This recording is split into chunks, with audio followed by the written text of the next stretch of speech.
Disassembling an M.2 interposer and drive.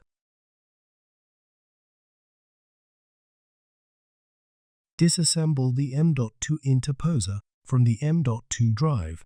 Loosen the screw that secures the M.2 drive assembly.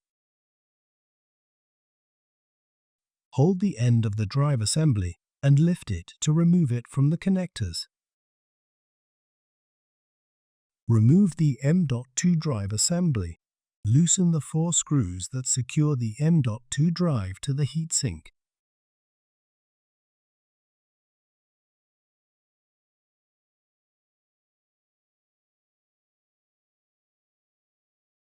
Lift the drive off the drive tray or the heatsink.